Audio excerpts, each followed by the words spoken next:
Assalamualaikum warahmatullahi wabarakatuh. Waalaikumsalam warahmatullahi wabarakatuh. Alhamdulillahi rabbil alamin, wassalatu wassalamu ala asyrafil anbiya'i wal mursalin wa ala alihi wa ashabihi ajma'in. Wa ba'du. Alhamdulillah yang kami hormati senior kita.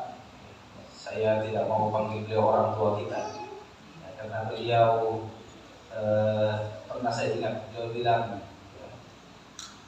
usia, namanya tua itu usia saja, angka-angka saja, tapi semangatnya selalu muda.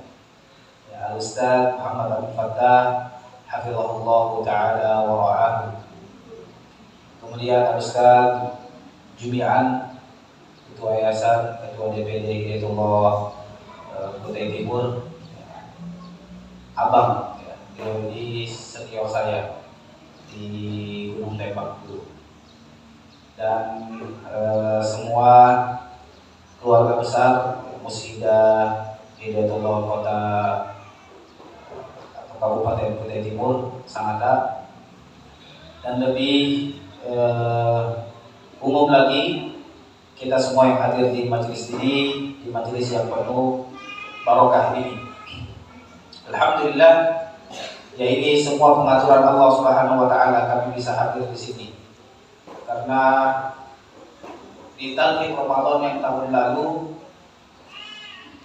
kami datang ke sini sebagai penunjuk jalan. Karena ketika itu Sabilul Haq untuk pertama kalinya berkunjung ke Sangatta, sehingga ketika itu kami yang menunjukkan jalan. Qadarullah, hari ini kami yang didaulat untuk membersamai para asatidz dan santri di Hidayatullah Sangatta ini. Inilah pengaturan Allah Subhanahu wa taala. Dan ketika kami dihubungi Ustaz Jumi'an, ketika itu sebenarnya kami pulang safar dari Balikpapan, usai mengawal salah satu program di Departemen Dakwah Pemuda Hidayatullah Kalimantan Timur, yaitu Training of Trainer Lembaga Pendidikan Quran Gunung Tembak Persana. Di sini ada Bang Mukti yang habis ikut kemarin.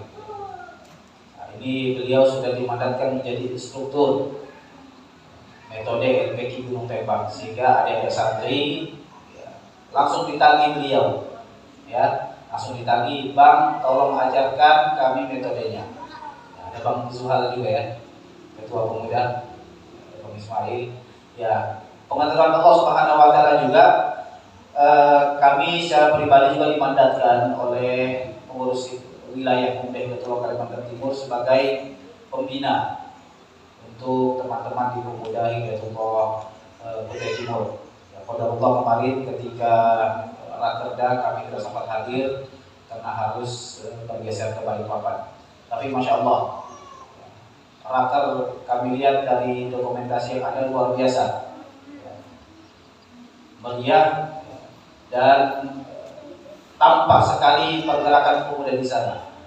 Apatah lagi ketika kemarin Sangatta diuji Allah Subhanahu wa taala dengan banjir.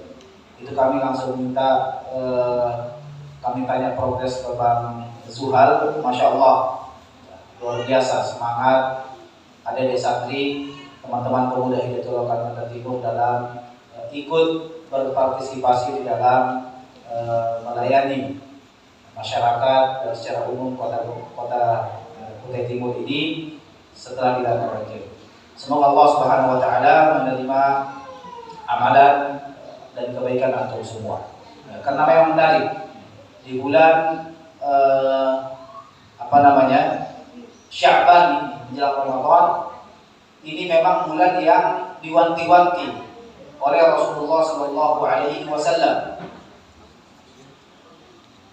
Jadi bulan Sya'ban ini dia terletak di antara bulan Rajab dan bulan Ramadan. Bulan Rajab itu masuk dalam salah satu Ashhurul Hurum, bulan yang diberi keistimewaan oleh Allah Subhanahu wa taala. Ada kekhususan dan ada adab-adab yang harus dijaga di bulan Rajab.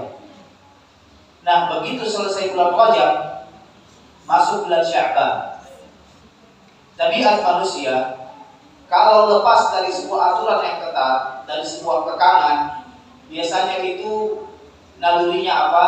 Ingin santai, ingin agak istirahat sedikit.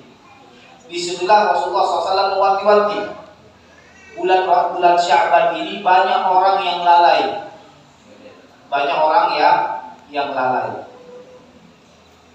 Lalai dari apa? Lalai dari amalan-amalan kebaikan, khususnya yang berkaitan dengan persiapan menuju bulan suci Ramadan. Para ulama menyebutkan bahwasanya bulan Sya'ban atau dimulai dari bulan Rajab. Bulan Rajab itu waktunya kita menanam. Ya, Syahru Az-Zar'. Kemudian bulan Sya'ban ini Syahru As-Suqya, kita menyirami.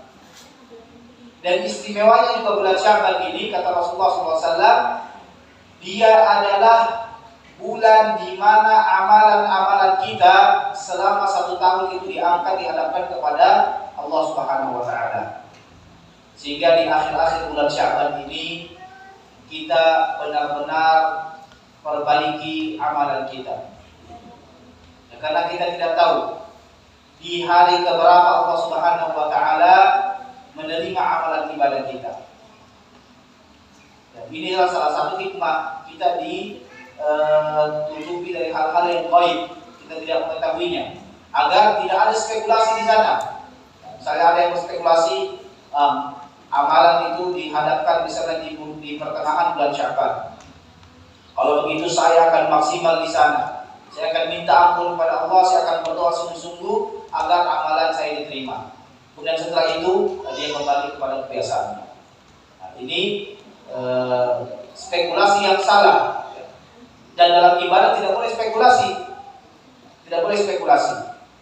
Harus benar-benar kita menunjukkan kesungguhan di hadapan Allah Subhanahu wa taala. Kenapa 2 bulan ini sangat penting? Bulan Rajab dan bulan Sya'ban.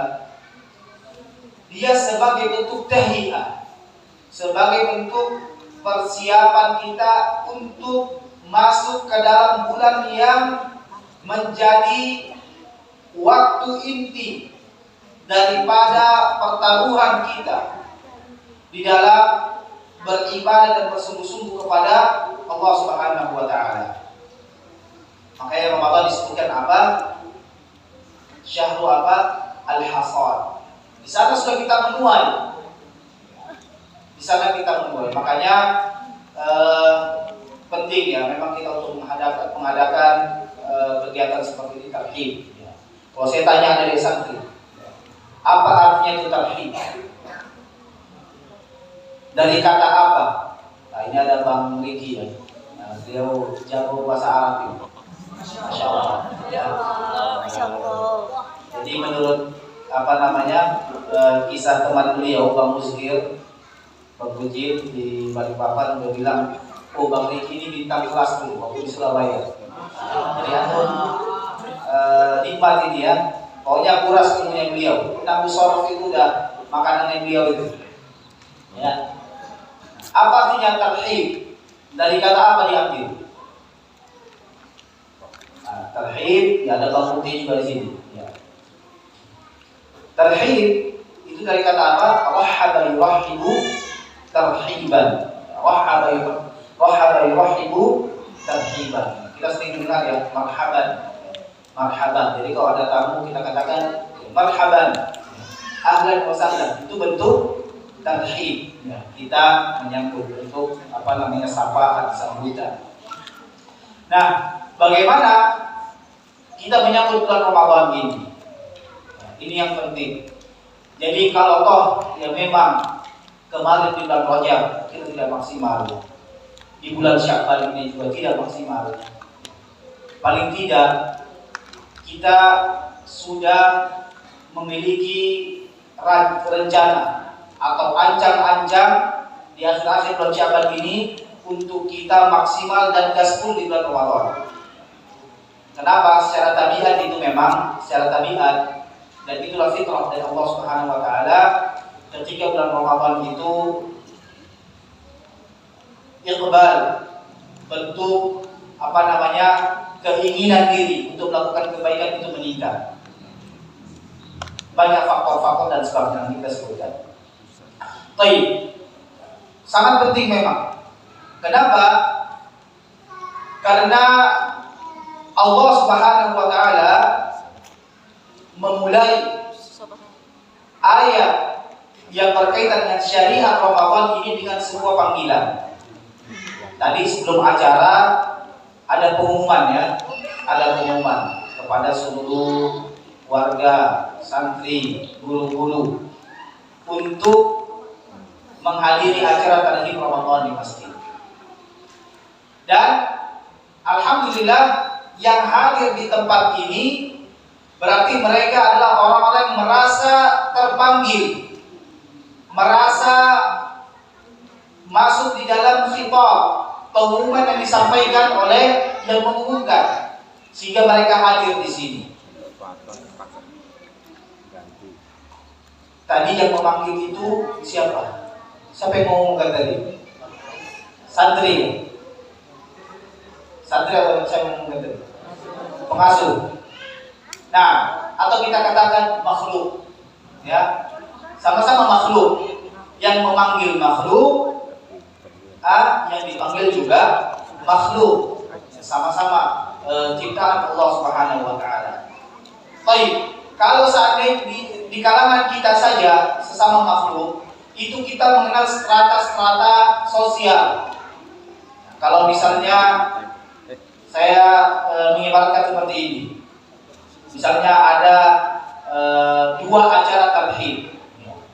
Yang satu diadakan oleh kalangan biasa, masyarakat biasa, yang satu diadakan oleh pemerintah.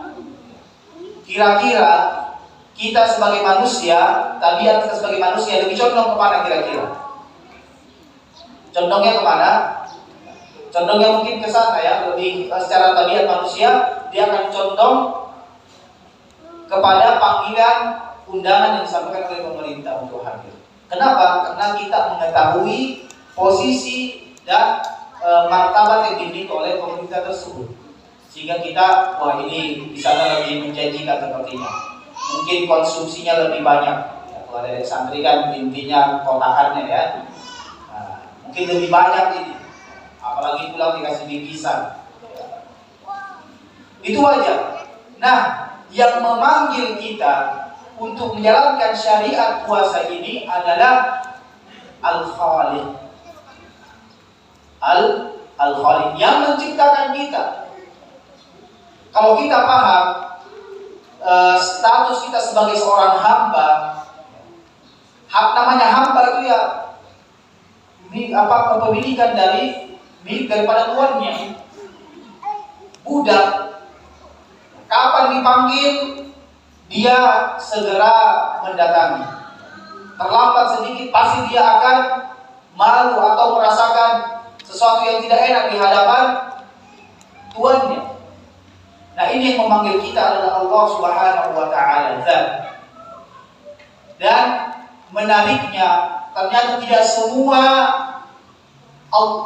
makhluk Allah Subhanahu wa taala mendapatkan seruan ini, mendapatkan sapaan ini. Siapa yang dipanggil?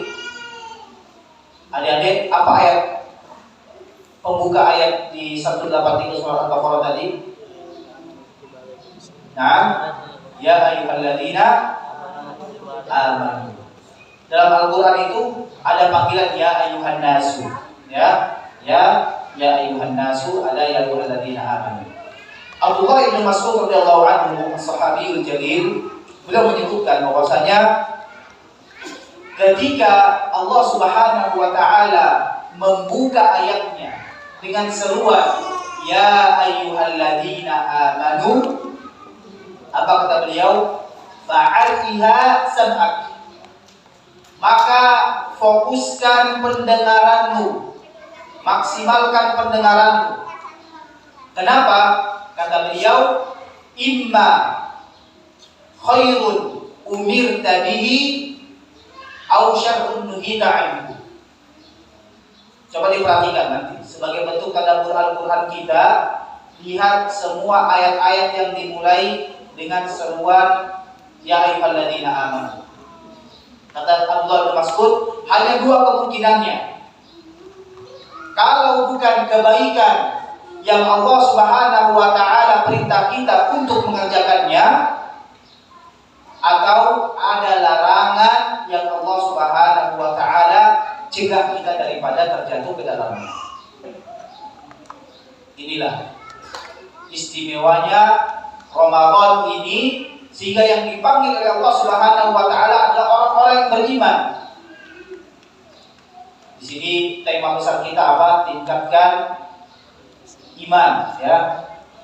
Tingkatkan kualitas iman untuk meraih takwa dengan Al-Qur'an. Masya Allah, tema yang besar, tema yang sangat menarik. Karena kaitannya Ramadan ini memang yang pertama yang dipanggil adalah orang-orang yang beriman. Kemudian goalnya nanti, ujungnya adalah ketakwaan. Dan istimewanya Ramadan ini sangat erat kaitannya dengan Al-Quran. Kenapa? Syahrul Ramadan alladzi unzila fihi al-Quran. Nah, dalam pembahasan ini, insya Allah kalau kami sering membawakan tafsir, biasanya ada 3 hal yang kami tekankan. Dan insya Allah inilah modal kita sebenarnya untuk menghadapi Ramadan. Yang pertama, tentunya karena ini adalah syariat, namanya Ramadan ini adalah ibadah, maka dia harus dibangun di atas ilmu. Harus dibangun di atas ilmu. Paling tidak ketika ada santri Hidayatullah Sakata yang ditanya apa hukumnya berpuasa di bulan suci Ramadan, tidak ada lagi jawaban saya tidak tahu. Adik-adik saya tanya, apa hukumnya puasa di bulan suci Ramadan? Wajib? Wajib atau fardu? Apa bedanya wajib sama fardu? Nah, nanti itu apa Bang Mukti belajar sama Bang Mukti sudah disampaikan ke ruang program di dosen, ya. Fardu wajib intinya sama, ya, harus dikerjakan, ya. Ia adalah perintah syariat yang harus dikerjakan. Atau mau bilang wajib, mau bilang fardu, ya, yaitu wajib, ya, wajib. Baik, puasa masuk rukun Islam atau rukun iman? Hah? Ada? Rukun berapa? Rukun apa? Islam, ya. Yang keberapa? Yang keberapa? Kedua. Ketiga atau keempat? Kelima. Ya, di hadis disebutkan apa? Ketiga, ya. Nah, baik. Ya, ini. Nah, pertanyaan-pertanyaan seperti ini paling tidak standar atau apa pengetahuan minimal kita tentang puasa Ramadan itu harus dulu diketahui. Paling tidak kita tahu hukumnya, sehingga tidak ada lagi, bahkan kata para ulama sekarang itu sudah tidak ada lagi uzur jahal untuk hal-hal yang sifatnya furudul ain, wajibul ain. Tidak ada lagi orang sekarang bisa mengatakan saya tidak puasa karena saya tidak tahu hukumnya. Itu kata para ulama sudah jatuh begitu seperti itu, tidak ada lagi. Kenapa? Sekarang dakwah sudah tersebar, ya. Sudah apa namanya, bahkan dari tingkat TK sekalipun sudah diajarkan hukum Islam. Jadi tidak ada alasan. Begitu juga dengan tata cara kita berpuasa. Allah kan Subhanahu wa taala mengatakan apa? Kutiba alaikumus shiyam kama kutiba 'alal ladzina min qablikum. Kama kutiba 'alal ladzina min qablikum. adik santri, puasa itu kapan dimulai? Kapan mulai kita menahan diri dari hal-hal yang membatalkan puasa? Nah, ini banyak soalnya untuk santri, ya. Tapi saya tidak punya hadiah. Biasanya saya kalau isi materi ada hadiah, atau kalau tidak permen atau 1.000-2.000 yang saya bawa buat hadiah, ya. Tapi ini kosong. Ya. Atau ada parfum di sini, nanti saya kasih satu colekan parfum. Nah, paling tidak untuk dapat harumnya kan. Baik, kapan mulai berpuasa? Terbitnya fajar. Di sini ada fajar. Tidak ada namanya fajar ya. Atau kalau ditanya kapan kita mulai Ramadan, ya, atau apa tandanya masuk bulan suci Ramadan? Ketika melihat hilal. Itu hilal sudah kelihatan Ustaz. Nah, ternyata itu nama santri hilal, ya, bukan hilal anak bulan. Baik. Nah, paling tidak kita harus tahu kapan kita memulai puasa itu. Sejak terbitnya fajar sampai terbenamnya matahari. Agar jangan salah kaprah. Misalnya ada seorang santri yang membaca buku. Ada seorang santri yang membaca buku. Ternyata kita ini diperintah Allah untuk berpuasa sebagaimana orang puasa dulu, sebagaimana orang-orang dahulu berpuasa. Yang dia baca sejarahnya orang-orang Yahudi. Misalnya dia baca sejarahnya orang Yahudi. Jadi orang-orang Yahudi itu ada satu puasa yang Allah Subhanahu wa taala syariatkan kepada mereka. Dan puasa ini bertepatan dengan hari ke-9 atau hari ke-10 dari bulan ke-7 dalam penanggalan mereka.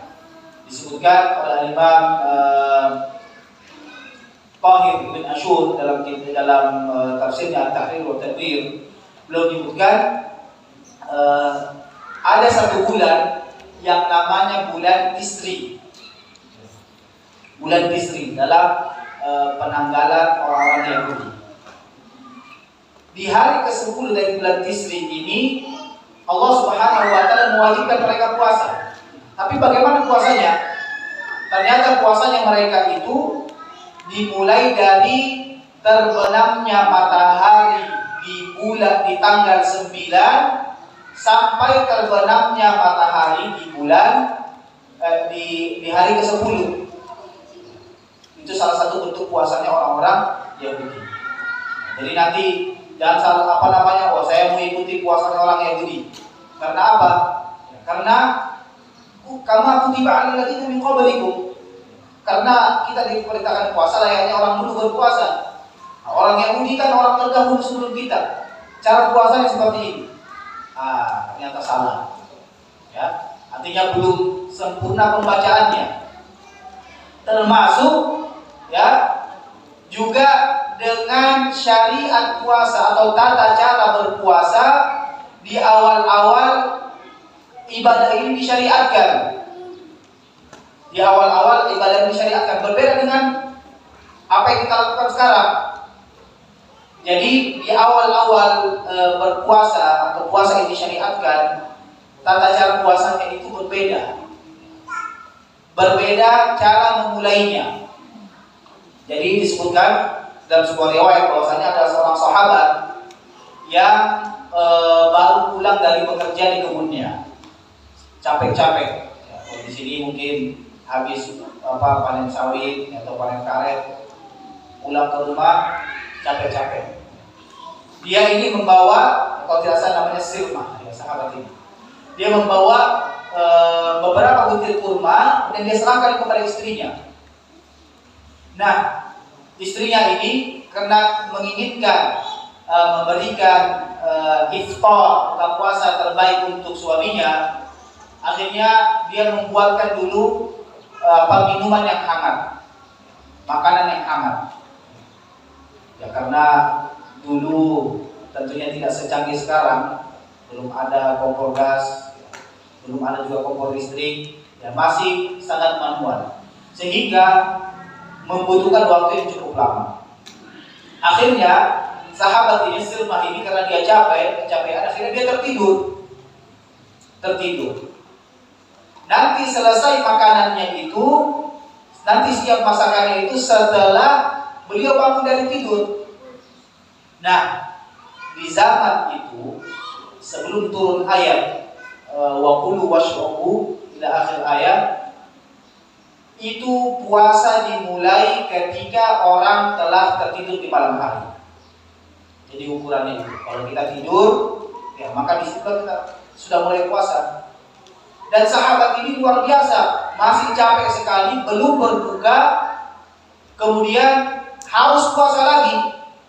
Tapi kita lihat keimanan sahabat, ya, meskipun dalam keadaan seperti itu, dia mengatakan yang meriwayatkan mengatakan fakadiha an ya'siyallaha wa rasulah.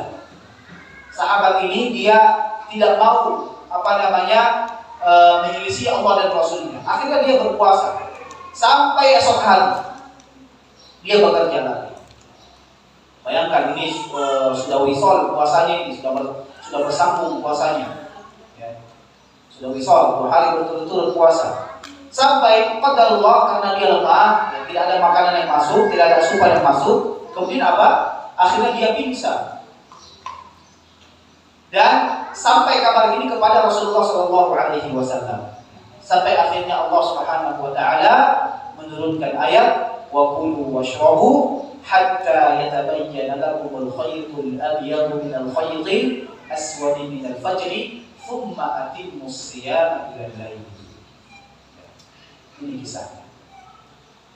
Dan dari sini kita bisa melihat bagaimana rahmat kasih sayang Allah Subhanahu wa taala ketika melihat hambanya ini lemah, tidak mampu, ya. Akhirnya Allah mudahkan syariat ini. Dan para ulama menyebutkan bahwasanya syariat Islam itu mabniyatun 'ala taysir. Syariat Islam ini dibangun di atas kemudahan. Bagaimana salah satu bentuk kemudahannya? Ya, sangat mudah kalau juga dibandingkan dengan syariat-syariat umat terdahulu. Ya, bagaimana tadi puasanya orang-orang Yahudi? Bagaimana juga puasa umat Islam di awal-awal disyariatkan ibadah ini. Sehingga di sana Allah Subhanahu wa taala ya, dalam ayat puasa juga mengatakan apa? Yuridullahu bikumul yusra wa la yuridu bikumul usra. Allah itu menginginkan kemudahan dan tidak mau menyulit-nyulitkan.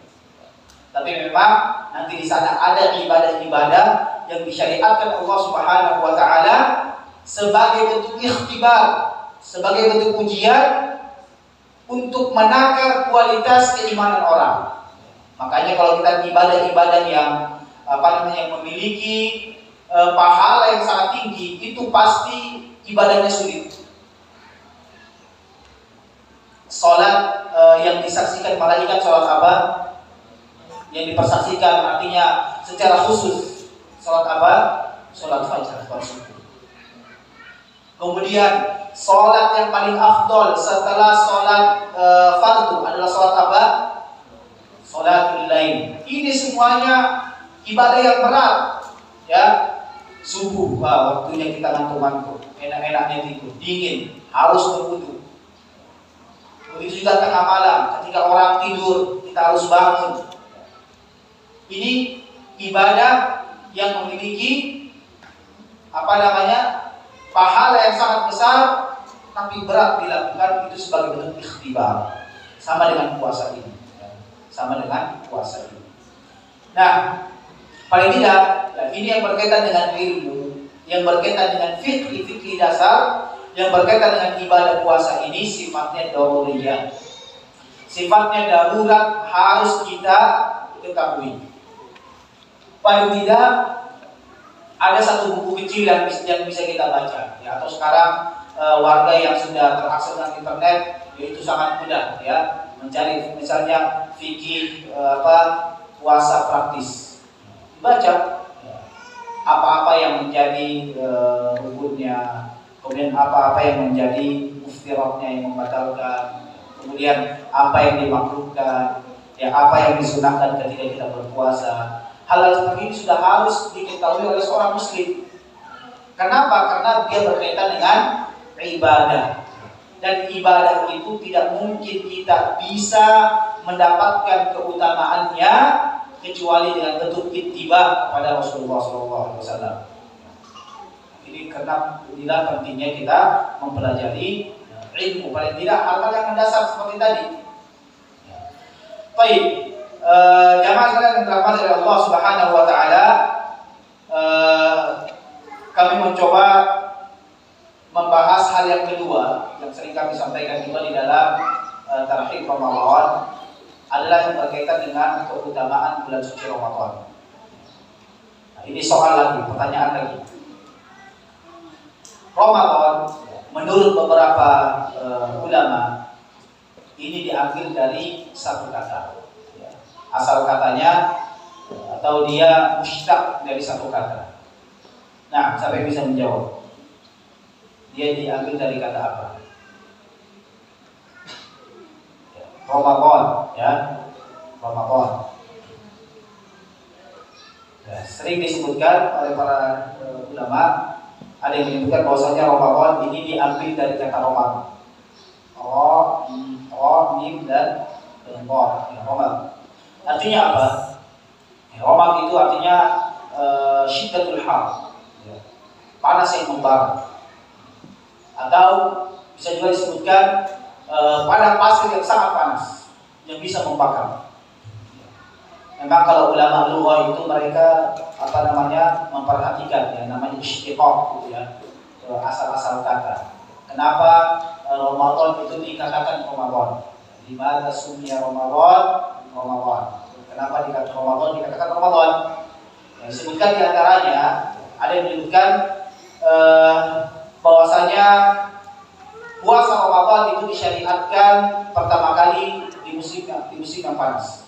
Di musim panas, sangat panas sekali, pasti sekali. Kemudian ada yang mengaitkan juga Ramadan ini kan syiddatul har, yang bisa membakar, panasnya panas yang bisa membakar. Dikaitkan dengan Ramadan, apa kaitannya? Karena bulan Ramadan ini waktu di mana dosa kita ini dibakar oleh Allah Subhanahu wa taala, terbakar dosa-dosa kita. Ini secara bahasa. Tapi sebenarnya bukan itu juga intinya, ya, bukan itu juga intinya.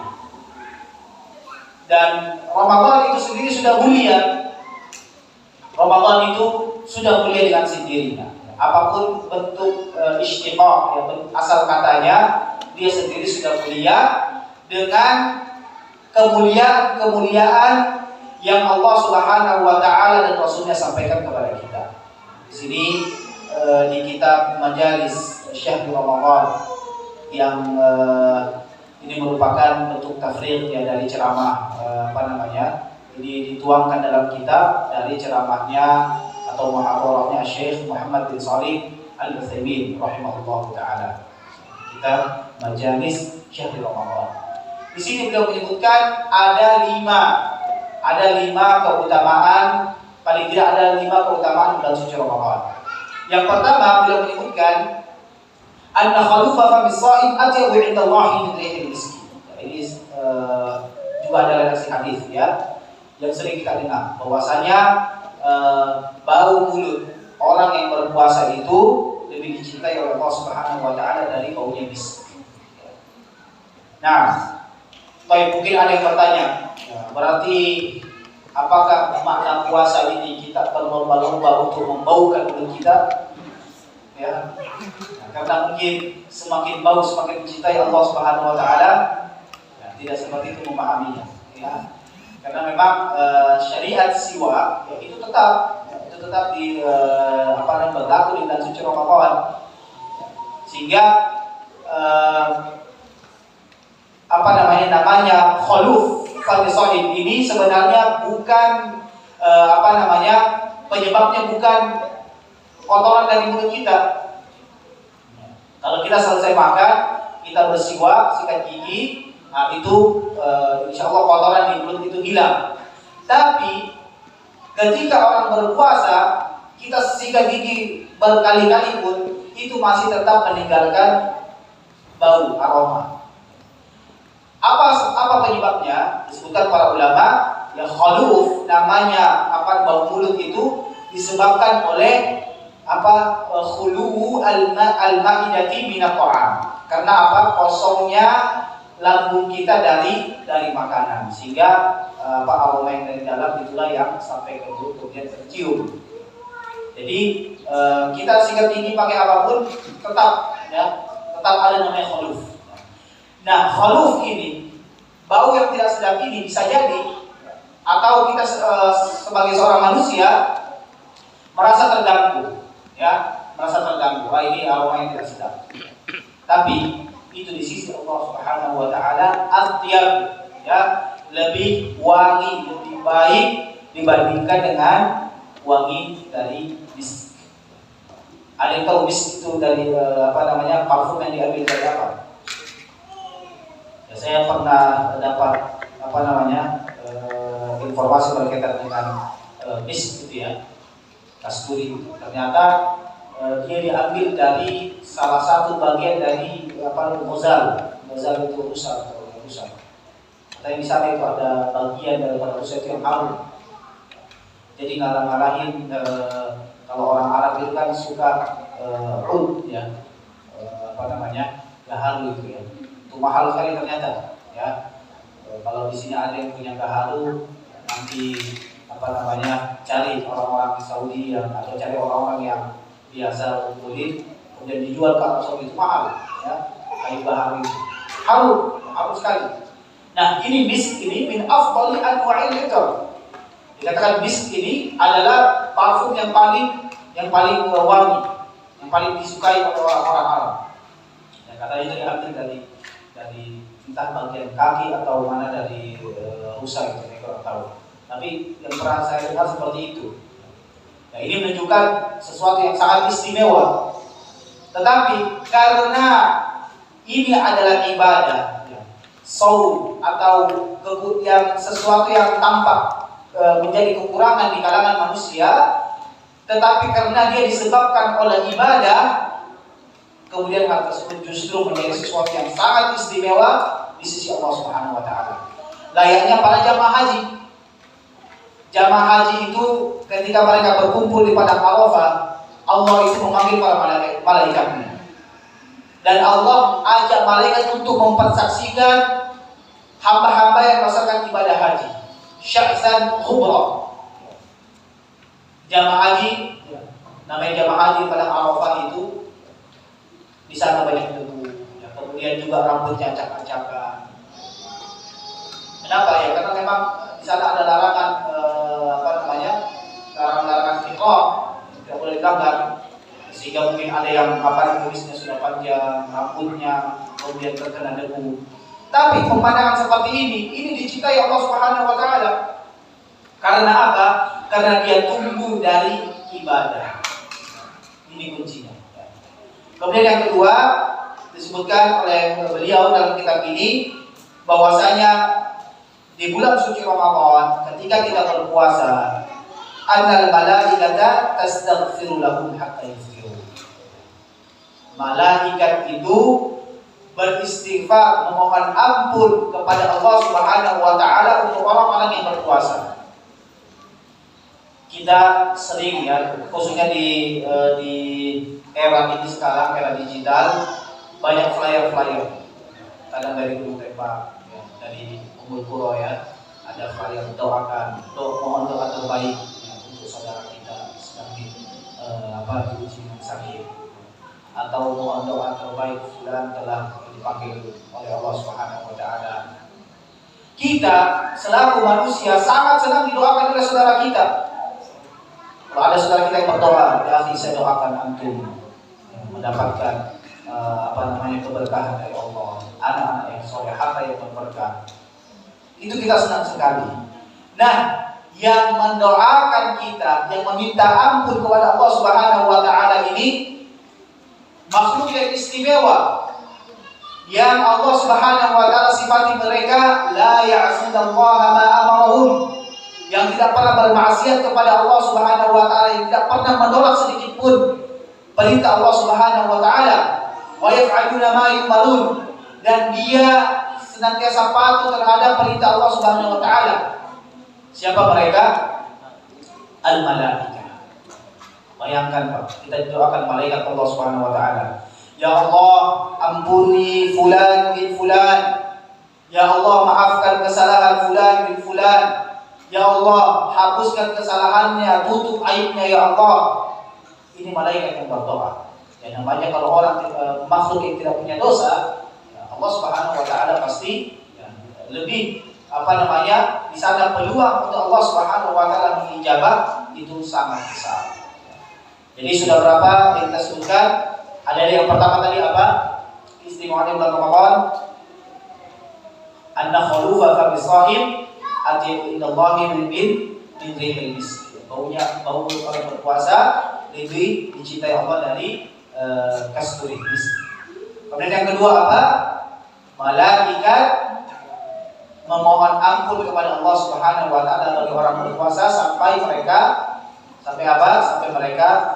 berbuka. Nah, kemudian yang ketiga, annallaha yuzayyinu kulla yawmin jannatahu wa yaqulu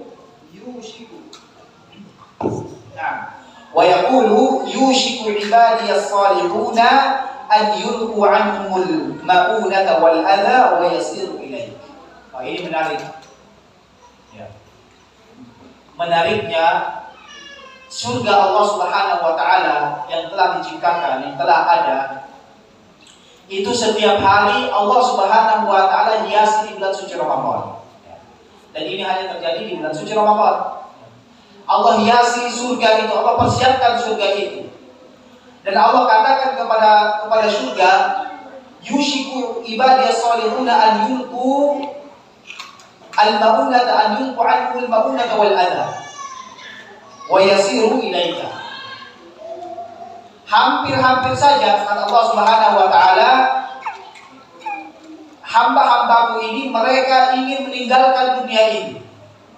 Mereka ingin melepaskan semua penat yang ada di dunia ini, meninggalkan semua permasalahan-permasalahan yang ada di dunia ini untuk mereka bersegera menuju memasuki surga Allah Subhanahu wa taala.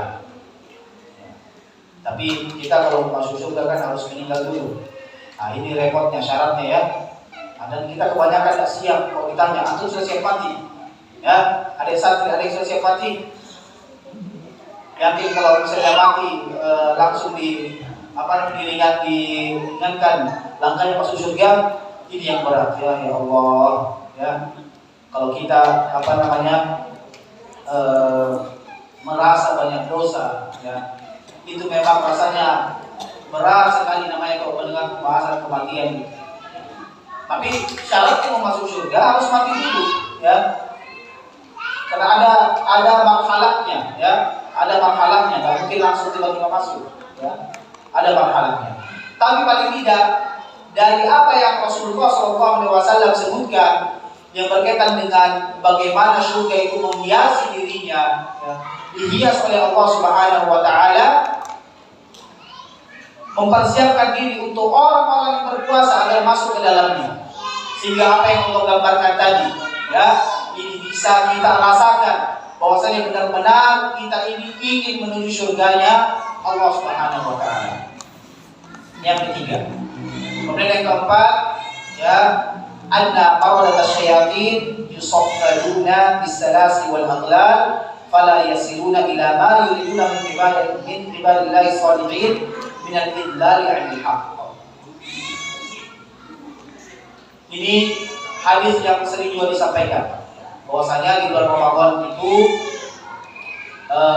maradatus syayatin, pentolan-pentolannya setan atau bos-bosnya setan. Jadi para ulama ada yang menafsirkan seperti itu.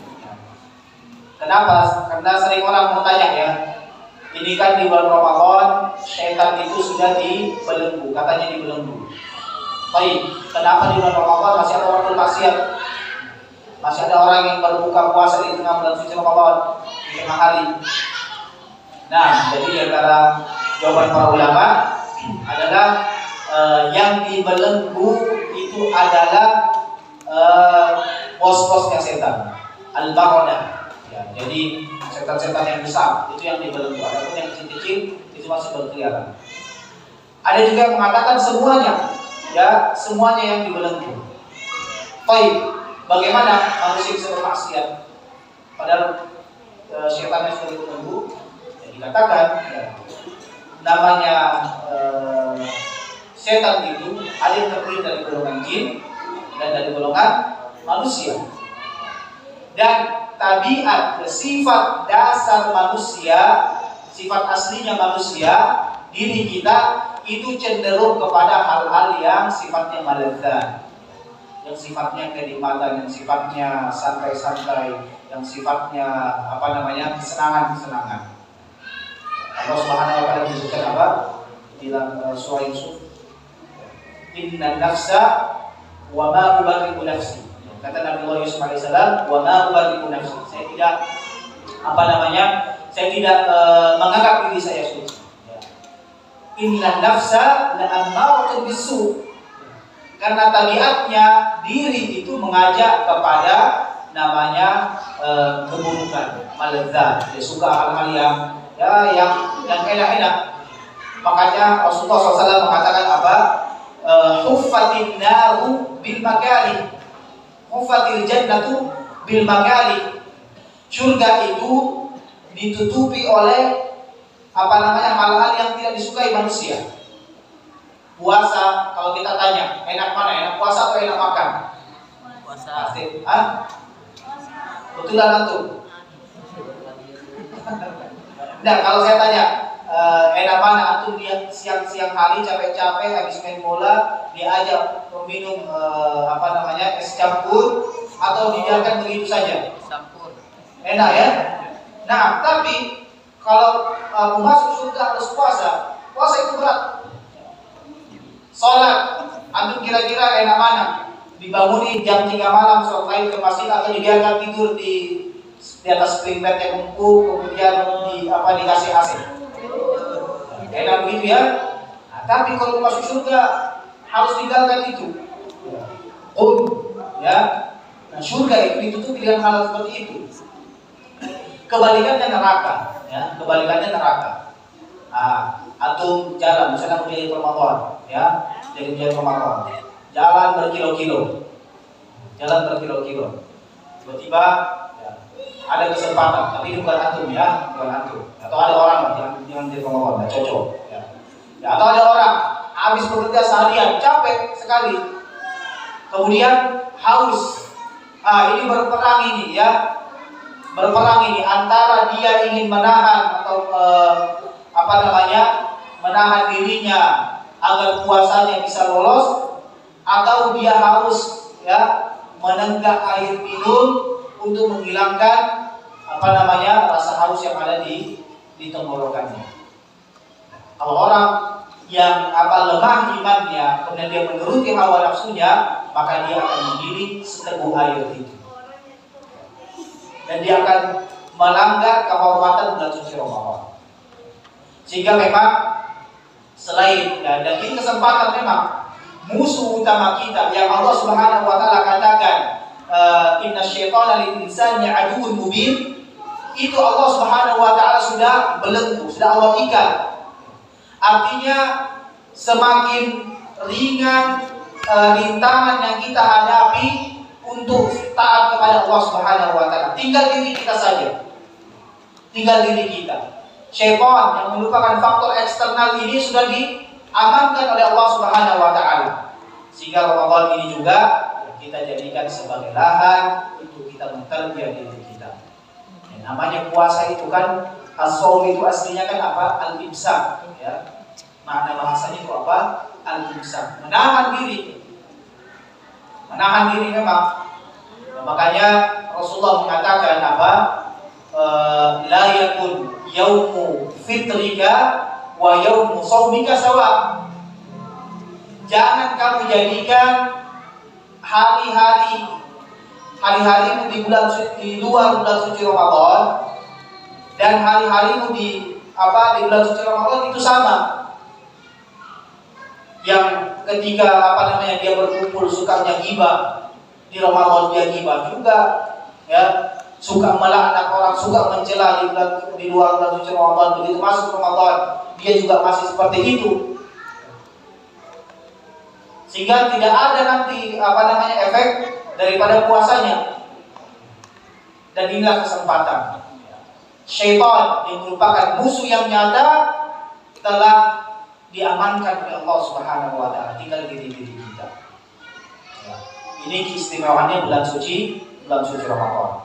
Kemudian selanjutnya yang kelima adalah annallaha yaghfiru li ummati Muhammadin sallallahu alaihi wasallam fi akhir lailatin min hadha asy-syahri idza qamu bima yanbaghi an yaqumu fi hadha asy-syahri al-mubarak min as-siyam wal qiyam tafaddulan minhu subhanahu wa ta'ala bitawfiqihi bitawfiyati ujurihim 'inda intihai a'malihim fa innal 'amila yuwaffa ajrahu 'inda intihai a'malihim. Nah, ini yang menjadi puncak daripada keistimewaan bulan suci Ramadan. Dan ini yang harus benar-benar kita tangkap. Saya sengaja akan akhirkan pembahasan ini. Ya, saya akan akhirkan pembahasan ini agar kita mengatur strategi, menyiapkan diri untuk mendapatkan fadilah yang kelima ini. Baik. Bulan suci Ramadan, nah ini kita masuk ke subsegmennya ini. Bulan suci Ramadan itu sangat identik dengan apa? Dengan Al-Quran. Sangat identik dengan Al-Quran. Makanya tema ini Masya Allah, ya, meningkatkan kualitas iman dan meraih ketakwaan dengan apa? Dengan Al-Quran. Al-Quran ini memang efeknya luar biasa, ya. Keberkahannya luar biasa. Dan alhamdulillah kita patut syukuri. Sekarang lembaga kita di Hidayatullah, kalau kita lihat akhir-akhir ini, beberapa tahun belakangan ini, perhatian terhadap Al-Quran itu sangat luar biasa. Dan perhatian itu alhamdulillah, ya, diijabah dan disambut oleh teman-teman ikhwah asatidz di sana yang Allah Subhanahu wa taala titipkan kepada mereka kelebihan ilmu untuk membuat kerja-kerja nyata, untuk membuat produk-produk nyata yang berkaitan dengan Al-Quran. Alhamdulillah, ya, Lembaga Pendidikan Quran LPI Gunung Tembak Bersanad, alhamdulillah sudah berumur kurang lebih 3 tahun. Sudah ada di Gunung Tembak. Sudah ada langkah nyata bagaimana jamaah Hidayatullah mempelajari Al-Quran ini dengan serius. Bukan hanya belajar saja, tapi didukung dan dikuatkan dengan metodologi pembelajaran Al-Quran yang jelas, itu sanad. Baik secara keilmuan merujuk pada kitab-kitab ulama dan juga kepada sanad yang langsung bersambung kepada Rasulullah SAW. Alhamdulillah, sehingga sekarang pun di kepemudaan itu gencar, ya. Program utama di kepemudaan itu ada 3, ya. TOT, LPG Al-Quran, kemudian LTC sebagai bentuk transformasi manhaj ini kepada pemuda, kemudian juga yang terakhir adalah Sako Tulis, satu kota satu penulis. Ini kaitannya, dan ini semuanya bermuara pada Al-Quran. Dan kita lihat bagaimana para salaf itu kehidupan mereka dengan Al-Quran ketika masuk bulan suci Ramadan. Jadi ada satu kutayib kecil, nanti mungkin saya bisa kasih Bang Muti, ya, dalam berbahasa Arab. Nanti saya kasih Bang Muti atau Bang Diki, nanti dikaji di sini. Ya, judulnya itu hal salaf Ramadan. Bagaimana keadaan para salaf ketika memasuki bulan suci Ramadan? Kita ringkas saja, tidak sampai 30 halaman. Nah, kurang lebih seperti itu. Di sana kita lihat, kita bisa melihat, bisa membayangkan bagaimana para salaf memasuki bulan suci Ramadan. Di antara yang disebutkan bagaimana keadaan salaf dengan Al-Quran. Kita ambil satu contoh yang disebutkan oleh Al-Imam Ibnu Rajab Al-Hambali.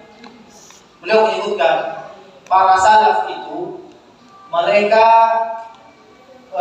menghatamkan Al-Quran setiap 3 malam di waktu sholat.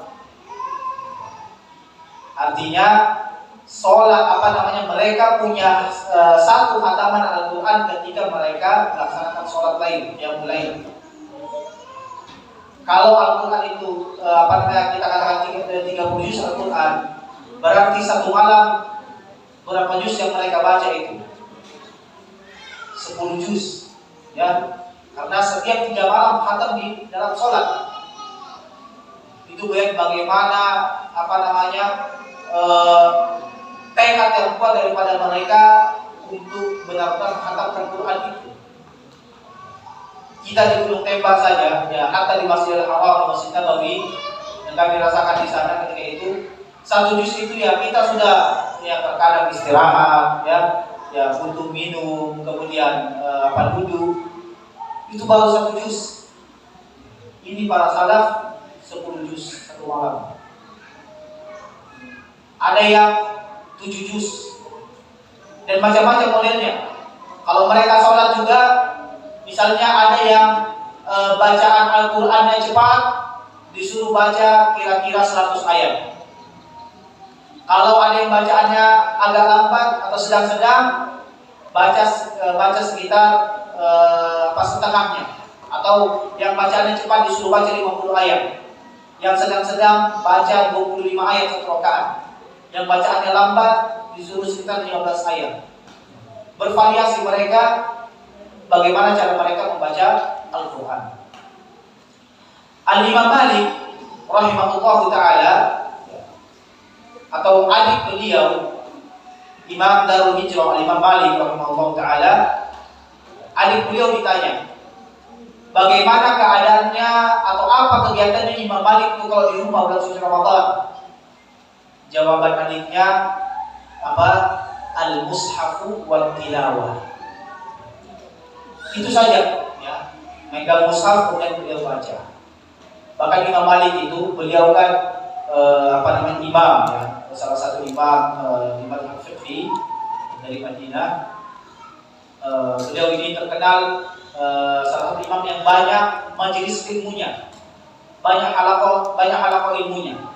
Tapi kalau sudah masuk bulan suci Ramadan, beliau liburkan semua itu halaqah ta'lim, ya, untuk fokus kepada Al-Quran. Kemudian Rasulullah Sallallahu Alaihi Wasallam, beliau itu disebutkan dalam riwayat, beliau selalu menghadapkan hafalannya kepada Jibril 1 kali dalam 1 tahun. Dan disebutkan dalam riwayat, beliau menghadapkan hafalannya itu di malam hari. Ini juga menunjukkan keutamaan kita menghidupkan malam, ya. Inna nasyi'atal laili hiya asyaddu wat'an wa aqwamu qillah. Jadi menghidupkan malam itu bisa dengan amalan-amalan yang lain juga. Selain kita sholat, yang dia merupakan amalan yang paling afdal, bisa juga misalnya kita mentadabburi Al-Quran, bertafakkur, membaca Al-Quran, itu bisa kita lakukan. Ya, karena tabiat diri kita ini kan terkadang bosan. Ya, itu juga kata para ulama, itu hikmahnya. Kenapa ibadah itu Allah Subhanahu Wa Taala buat banyak. Jadi kalau kita merasa jenuh dengan satu ibadah, pindah kepada yang lain. Misalnya, alhamdulillah sudah dapat 11 rakaat, yang mulai pindah setelah itu baca Quran. Alhamdulillah target hariannya sudah dapat. Alhamdulillah saya target misalnya 3 juz 1 hari. Alhamdulillah sudah tercapai. Baik, pindah sekarang ambil sisi tadabbur Al-Qur'annya. Jadi ada seorang kami lupa nama beliau, seorang imam. Dia ada seorang sahabatnya yang mendatangi beliau. Dia mengatakan, saya orang yang memiliki bacaan Al-Quran yang cepat. Saya bisa membaca Al-Quran dengan cepat, sehingga saya bisa dalam satu hari membaca lebih dari 10 juz. Kemudian kata sang imam tadi, kata beliau, li'an aqra'a suratan wahidatan fil yaumi ma'a tadabbur ahabbu ilayya mimma qara'ta alaihi.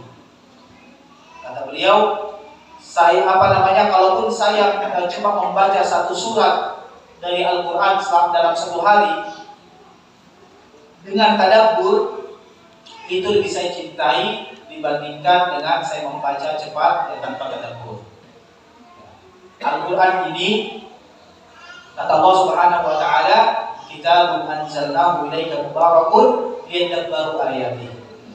Jadi jangan sampai kita terlepas dari fadilah tadabbur Al-Quran. Karena itu juga salah satu bentuk hak Al-Quran yang harus kita penuhi adalah tadabburnya. Sehingga memang harus canggih kita ini mengatur strategi dalam Ramadan. Misalnya kita target saya mau satu hari 3 juz. Baik, bagus ya. Maksimalkan ya. Kejar itu 3 juz dalam satu hari. Kalau sudah tercapai, pindah ke bentuk bacaan Quran yang lain, yaitu dengan tadabbur. Bisa kita ambil tafsir biasa, atau bisa lihat sekarang sudah banyak terjemahan. Misalnya saya mau lebih mendalami ini surat-surat yang masuk dalam kajian manhaj sistematika wahyu. Saya menuntaskan pemahaman saya dari tafsirnya, dari asbab nuzulnya, ya, dari makna-makna kalimatnya, ya, dari faidah-faidah yang di ayat tersebut. Kita cari, baca. Ya, ada kajian ada tadabbur menarik yang saya dapat di salah satu ayat di surah Al-Mudaththir ya. Wala tamnun tastakthir. Jadi kalau tidak salah di tafsirnya Al-Fahim bin Ashur itu tadi buat tanwin. Salah satu bentuk tadabbur beliau, atau bukan isi tafsir ini, di Ma'ariju at-tafakkur wa daqaiqu at-tadabbur. Beliau di antara tadabbur beliau terhadap ayat ini, wala tamnun tastakthir, kata beliau apa? Jangan kamu merasa sudah memiliki amalan dan ibadah yang sangat banyak. Kenapa? Kata beliau, sekuat apapun kamu beribadah, sekuat apapun kamu, sekeras apapun kamu beribadah, dan sebanyak apapun kuantitas ibadah yang kamu lakukan, itu sama sekali belum ada apa-apanya kalau dibandingkan dengan rahmat Allah Subhanahu wa taala yang diberikan kepadamu. Wala tamnun tastakthir. Jangan kita sudah beribadah kemudian merasa banyak sudah amalan kita di hadapan Allah. Dan kata beliau, ya, kita tidak mampu ya. Tidak mampu kita ini membalas istilahnya ya kepada Allah Subhanahu wa taala hatta dengan ibadah sebanyak apapun. Nah, ini kan satu bentuk tadabbur ya. Begitu juga misalnya kalla innal insana la yatgha. Di antara bentuk tadabbur di situ apa? Man ra'a nafsahu afdala min ghairihi, ya, siapa yang merasa dirinya telah lebih baik daripada orang lain, dia telah melampaui batas. Ya, namanya tagha, ya, tughyan itu kan tajawuzul had, ya, melampaui batas. Sehingga Al-Quran ini selain kita baca juga kita tadabburi. Ini halus salaf yang berkaitan dengan Al-Quran. Nah, kemudian apalagi qiyamul lail. Ini yang tidak terlepas, dan alhamdulillah ya sudah tuntas kajiannya di Hidayatullah. Bagaimana Al-Quran itu dikaji dan bagaimana qiyamul lail itu menjadi andalan. Alhamdulillah, bersyukur warga Hidayatullah Kutai Timur ini masih ada saksi sejarah dan pelaku sejarah, bukan sekedar saksi tapi pelaku sejarah ya, Ustaz Muhammad Amin ini. Masya Allah ya, kami pertama kali melihat langsung beliau ceramah itu ketika berkunjung di sini, ketika berkunjung di Sangatta, ketika itu acara DMW kalau tidak salah ya, acara DMW, beliau menyampaikan beliau subuh di sini. Dan namanya orang yang pernah merasakan hidup langsung dengan Allah yang Rasulullah Sahid, pasti ada aura-auranya, percikan-percikannya itu.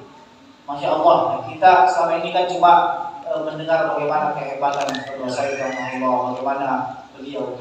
Alhamdulillah itu bisa bagi saya secara pribadi, alhamdulillah saya dapat di beliau itu.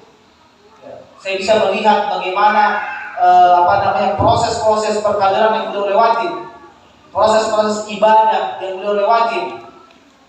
Kita mengambil kebaikan dari orang-orang tua kita, belajar banyak dari orang-orang tua kita. Alhamdulillah. Qiyamul Lail dan hadisnya sudah jelas. Man qala Ramadhana imanan wa ihtisaban ghufira lahu ma taqaddama min dhanbi. Jadi Ramadan ini spesial karena apa-apa Allah Subhanahu wa taala itu kaitkan dengan penghapusan dosa. Man shoma Ramadhana imanan wa ihtisaban ghufira lahu ma taqaddama min dhanbi. Kemudian juga as-shalawatul khams wal jumu'ah ila jumu'ah wa Ramadan ila Ramadan mukaffiratun lima bainahunna majtunibatil kabair. Istimewanya Ramadan ini apa? Ada penghapusan dosa di sana. Siapa dari diri kita? Tanya. Siapa yang tidak butuh untuk diampuni dosanya oleh Allah Subhanahu wa taala?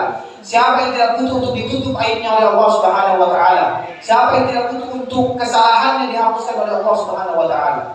Tidak ada. Dan Ramadan ini momen yang sangat istimewa.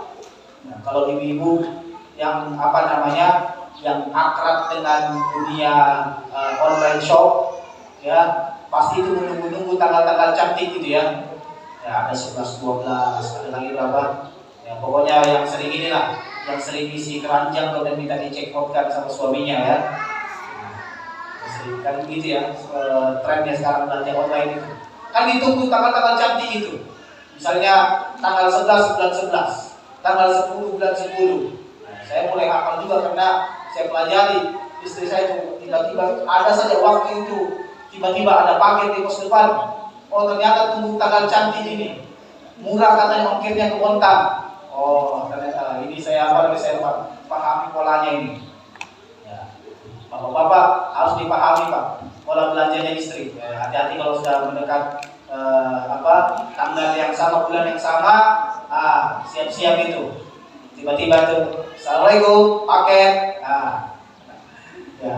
Ini kita kan antusias itu ya, antusias itu menunggu tanggal-tanggal seperti itu. Nah, harus lebih antusias lagi menunggu datangnya bulan Ramadan ini.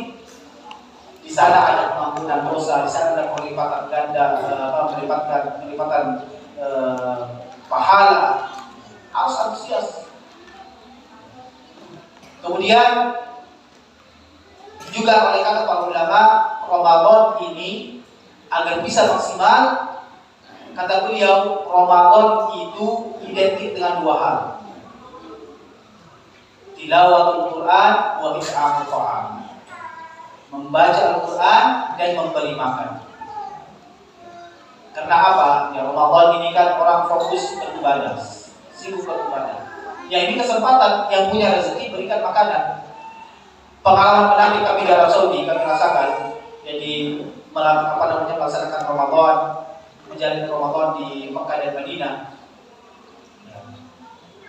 Ramadan itu kan kita puasa ya, dan makan kita. Tapi kami rasakan justru makanan melimpah itu nanti di bulan suci Ramadan. Melimpah sekali. Bahkan dikatakan ada kebiasaan baik orang Arab, ada ada adat mereka yang baik, yaitu mereka menabung, menyisihkan harta mereka untuk dikeluarkan pada dua waktu. Yang pertama di musim Ramadan, yang kedua di musim haji. Dan kami rasakan sekali itu. Kita kalau masuk di pelataran Masjid Nabawi, belum kita masuk ke dalam masjid, itu sudah ada anak-anak kecil yang gandeng kita, ya. Atau kalau orang besar kita dirangkul. Kita dulu awal-awal di sana kaget, apa ini, langsung tarik-tarik aja, apa ini tarik-tarik aja ini. Ternyata apa? Diajak makan, diajak buka puasa. Itu pelataran Masjidil Haram yang luasnya kami tidak tahu berapa luasnya, tapi luas sekali yang jelas. Mungkin kayak luasnya kampus ini. Itu semua sudutnya dipenuhi dengan makanan. Hanya untuk dilewati saja itu yang tidak terisi makanan. Selebihnya itu dipenuhi dengan sufrah-sufrah, ya, dengan hidangan-hidangan makanan untuk orang berpuasa, untuk orang berbuka. Kalau di luar di pelataran Masjidil Haram, itu bisa makan besar. Bisa makan kambing di situ, ya, langsung bisa makan berat di situ. Tapi kalau di dalam, itu kurma sama roti saja, bisa. Tapi kalau di luar, mau makan kambing, mau makan ayam dengan olahan apapun, itu ada di sana. Ini di bulan suci Ramadan. Ya, ini Masya Allah, ini musim umroh sudah dibuka lagi. Ada beberapa ikhwah yang berangkat ke sana. Ya, semoga Allah SWT berikan kita taufik untuk bisa berumrah dan berhaji bersama. Nah ini ya, berkaitan dengan it'am. Begitu juga di Masjidil Haram. Biasanya kita pergi umrah di malam di bulan Ramadan, selesai umrah misalnya di malam hari, kita namanya mahasiswa ketika itu mau paket hemat, ya, tidak perlu ambil hotel. Jadi cukup beli tiket bis saja. Tiket bis cuma bawa kresek-kresek saja. Isinya pakaian ekor, kemudian tas kecil saja untuk dompet, uang, dan sebagainya. Biasanya setelah kita selesai umroh, ya kita taruh, cari penitipan gratisan juga kalau di sana, kemudian kita pergi cari tempat istirahat di masjid. Nah, kalau sudah sahur, gampang saja, tidak perlu kita keluarkan uang. Meskipun waktu beli ada warung yang warung yang buka di pelataran Masjidil Haram. Tapi kalau mencari gratisan juga banyak sekali, ya. Yang penting mau ngantri. Nah, ini menarik juga kalau nanti asal yang mau backpacker Ramadan, misalnya cukup cari penginapan saja. Untuk makanan itu aman insya Allah, ya. Yang penting mau ngantri saja, ikut antri, itu dibagikan. Atau juga ada polanya orang Arab itu, misalnya dia ke warung-warung warung shawarma atau kebab-kebab gitu, sandwich itu mereka misalnya ngasih uang 100 real. Nah, bikinkan ini sesuai dengan harga 100 real. Misalnya satu bijinya 5 real, nanti bisa dapat berapa itu? Atau 500 real. Nanti dibuatkan sama pemilik warung. Nanti udah dia bagi-bagikan gratis. Atau makanan dari hotel. Ya, jadi kami pernah itu memang sengaja, ya, karena sudah dengar infonya, saya cari hotel. Saya tunggu di luarnya saja. Saya tunggu di tangga hotel. Menjelang menjelang azan itu, sisa makanan hotel yang belum tersentuh, yang masih layak, itu langsung diturunkan ke bawah. Jadi kita meskipun tidak di hotel, tapi bisa makan makanan hotel. Itu kreatifnya santri, ya. Harus dicari pola-pola seperti itu. Namanya juga santri, ya. Nah, inilah yang menjadi syahidnya di sini adalah bagaimana orang di bulan suci Ramadan itu sangat senang sekali, sangat tertarik sekali untuk mengeluarkan makanan untuk memberi makan itu it'am itu. Jadi meskipun Ramadan ini kita di siang hari kita tidak makan, tapi di malam hari itu berlimpah makanan. Dan ada santri juga pasti merasakan itu, ya. Rasanya kalau Ramadan itu kan rasanya baru saja duduk, ada lagi kue datang, ya. Ada lagi undangan, ya. Habis tarawih ada lagi makanan, habis al-ghaib ada lagi makanan. Di sini seperti itu, ya. Nah, Masya Allah, itu keberkahan Ramadan, ya. Orang-orang itu sangat senang untuk memberi makan. Ya, memang kata para ulama identik Ramadan itu identik dengan dua hal. ya tilawatul Quran dan it'amu ta'am. Sehingga ini yang kita maksimalkan, ya. Tilawatul Quran, tilawatan wa tadabburan. Tilawah dan tadabbur. Kemudian apa lagi? Qiyamul lail. Kemudian apa lagi? It'amu ta'am. Buat jadwal, keluarga diberikan kesempatan dikasih jadwal membawa iftar untuk santri, nah itu kesempatan beramal. Ya, kesempatan beramal. Jangan dikatakan, wah ini saya lagi nih. Ya, perasaan baru kemarin kok saya lagi. Nah ini ya, semoga Allah mudahkan rezekinya ya untuk memberikan iftar kepada adik-adik santri. Kemudian tentunya yang kita juga harus jaga di bulan suci Ramadan ya, adalah adab-adab kita kepada Allah Subhanahu wa taala dan kepada sesama manusia. Hadis yang kami sebutkan tadi, bagaimana Rasulullah SAW mengingatkan kita ya agar jangan sampai keadaan kita di luar bulan Ramadan dan di dalam Ramadan itu sama, dalam artian keburukannya, dosa-dosa yang dilakukan, jangan sampai itu sama. Ini kesempatan kita mengupgrade diri kita di bulan Ramadan ini, meningkatkan kualitas. Namanya kan sering disebutkan ya, Ramadan ini bulan peningkatan. Kenapa peningkatan? Karena memang aslinya seorang muslim itu sepanjang tahun dia dituntut dalam ketaatan, dalam ibadah. Nah, di bulan Ramadan ini kebiasaan baik di luar bulan suci Ramadan itu ditingkatkan. Makanya Rasulullah dikatakan apa? Wa kana ajwadu ma yakunu fi Ramadan. Rasulullah itu semakin baik, semakin dermawan, ya. Ada peningkatannya itu ketika bulan suci Ramadan. Ini taklim buat kita. Ini pengajaran buat kita. Nah, kami tutup dengan menyebutkan al-khaslah al-khamisah ini. Sebutkan Syekh Utsaimin dalam kitabnya. Apa kata beliau? Anna Allah yaghfiru li ummati Muhammadin fi akhir lailatin min hadhihi syahr. Bahwasanya Allah Subhanahu wa taala akan mengampuni dosa-dosa hambanya di malam terakhir bulan suci Ramadan. Ini isyarat.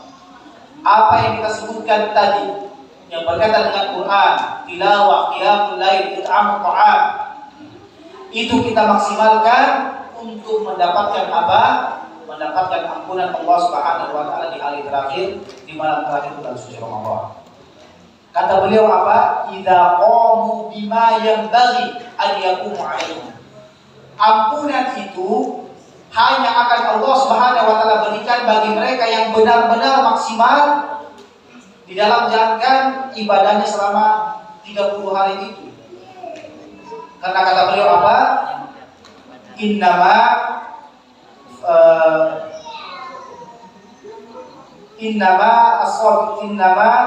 yuwaffa ujura al-ummal inda intihai a'malihim. Fa innal 'amila yuwaffa ajrahu inda intihai amalihi. Namanya gaji itu ya, balasan itu diberikan kalau kita sudah selesai kerjaan, salah santri ya. Kalau dipanggil warga kerja bakti, kira-kira disuruh teh dulu atau disuruh kerja bakti dulu? Ada kerja dulu biasanya ya. Nah, disuruh kerja dulu, nanti kalau sudah selesai baru dikasih keluar gorengannya, keluar teh panasnya ya. Ibaratnya seperti itu. Jadi kalau kita mau mendapatkan ampunan Allah Subhanahu wa taala di akhir, yang maksimalkan hari-hari Ramadan kita. Dan kaitannya dengan takwa ya. Kaitannya dengan takwa, kalau saya tanya adik-adik, apa itu definisi takwa?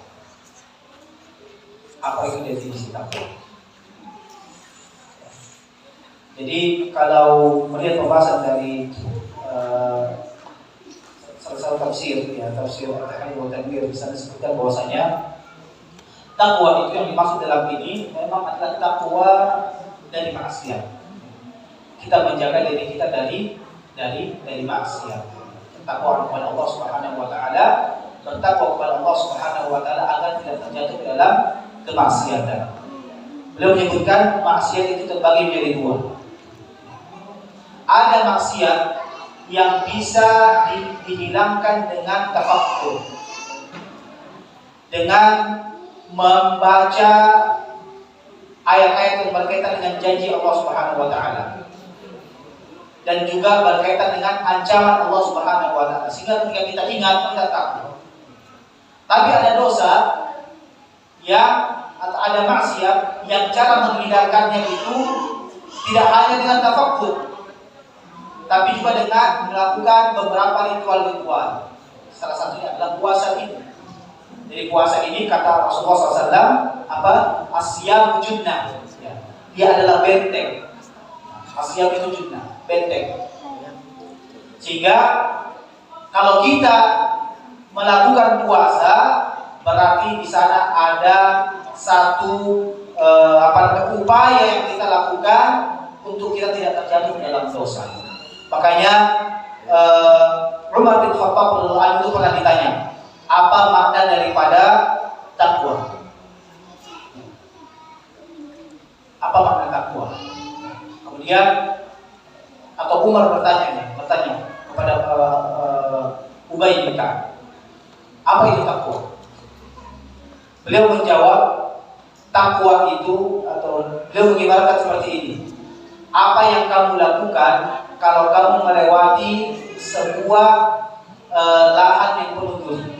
Sekarang kebetulan kami pakai jubah, kami contohkan. Ya. Atau hatta yang paling sering juga bisa. Nah, misalnya kata beliau, takwa itu seperti orang yang berjalan di lahan penuh duri. Apa yang dilakukan? Kalau kita berjalan di lahan yang penuh duri, kita pasti akan menyingkapkan thawb kita, baju kita, celana kita. Kemudian kita berhati-hati dalam langkah kita agar tidak terjatuh ke dalam atau agar tidak terinjak duri tersebut. Ya. Kata beliau, begitulah takwa. Maka ada sebuah syair yang menyebutkan apa? Seorang penyair yang menyebutkan syair yang berkaitan dengan takwa. Dia menyebutkan khalidz dzunuba saghiraha wa kabiraha dzaka tuqa. Tinggalkanlah olehmu dosa-dosa saghiraha wa kabiraha, yang kecil dan yang besar. Wasna kamashin fawqa ardi syauqin yahdharu ma yara. Dan berperilakulah layaknya orang yang jalan di atas lahan yang penuh duri. Yahdharu ma yara, dia akan berhati-hati melihat. Kemudian beliau mengatakan apa? La tahqiranna saghiratan minal jibala minal hasar. Ya, jangan kamu anggap remeh dosa-dosa kecil, karena sesungguhnya gunung yang besar itu terdiri dari hasar, dari kerikil-kerikil kecil. Jadi apa indikasi daripada ketakwaan kita kepada Allah Subhanahu wa taala? Yaitu kemampuan diri kita untuk menahan diri dari terjatuh ke dalam hal-hal yang diharamkan oleh Allah Subhanahu wa taala. Dan itu adalah goal inti daripada disyariatkannya puasa ini. La'allakum tattaqun. Dan janji Allah Subhanahu wa taala kepada orang bertakwa itu luar biasa. Dan ini bentuk tadabbur juga. Nanti silakan dilihat ya. Bagaimana dalam Al-Qur'an Allah Subhanahu wa taala ketika menyebutkan surga sebagai balasan untuk orang-orang yang Allah sebutkan amanu, dengan surga atau sifat surga ketika Allah Subhanahu wa taala menyebutkannya sebagai balasan untuk orang-orang yang bertakwa. Jadi kalau tadabbur saya melihat ayat-ayat itu, ketika yang Allah Subhanahu wa taala sebutkan adalah orang-orang bertakwa, surga itu dirinci nikmatnya oleh Allah Subhanahu wa taala. Dirinci. Misalnya innal muttaqina 'inda rabbihim jannatin na'im. Atau ayat apa di surah Al-Zariyat ada ya. Saya sebutkan atau di surah Al-Mursalat, innal muttaqina fi dhilalin wa 'uyun. Akhidina ma atahum rabbuhum, surah Al-Zariyat. Akhidina ma atahum rabbuhum innahum kanu qabla dzalika muhsinin. Begitu juga Allah mengatakan innal muttaqina mafazan hada'iqa wa 'anaba wa qawa'iba atraba wa ka'san dihaqa. Ya. ketika Allah yang menyebutkan surga ini untuk balasan orang bertakwa, Allah rinci itu nikmatnya surga. Jadi bukan sekadar jannatun tajri min tahtil anhar saja, tapi Allah sebutkan apa yang ada dalam surga itu. Qutufuha daniyah, ya, apa namanya, buahnya mendekati kita. Apa namanya, di surga ada apa namanya, ka'san dihaqa, kawa'ib al-atraba. Allah rinci nikmat itu. Sehingga untuk mendapatkan hal-hal yang Allah Subhanahu wa taala sebutkan daripada kenikmatan surga itu adalah dengan kita maksimalkan Ramadan kita.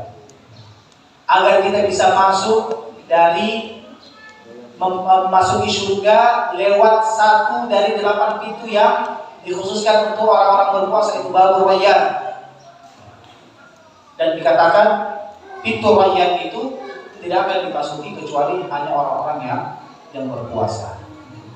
Semoga apa yang kami sampaikan yang berkaitan dengan 3 hal ini yang menjadi inti dari talqin kita, yaitu keilmuan kita terhadap ibadah ini, kemudian strategi kita ya di dalam memaksimalkan mengetahui fadilah dan keutamaan dalam suci Ramadan, kemudian bagaimana langkah kita menyambut dan menjadikan diri kita sebagai pribadi-pribadi yang bertakwa kepada Allah Subhanahu wa taala. Ini benar-benar kita pahami, ini benar-benar kita resapi, sehingga kita mendapatkan ampunan Allah Subhanahu wa taala dan kita lulus menjadi alumni Ramadan, orang yang telah menjalani Ramadan dan dosanya diampuni layaknya seorang anak yang baru dilahirkan oleh ibunya. Hadza ma aqulu lakum, kurang lebihnya mohon dimaafkan. Astagfirullah li wa lakum, innahu huwal ghafurur rahim. Kami tutup dengan membaca, kita sama-sama tutup dengan mengucapkan alhamdulillahi rabbil alamin. Assalamualaikum warahmatullahi wabarakatuh.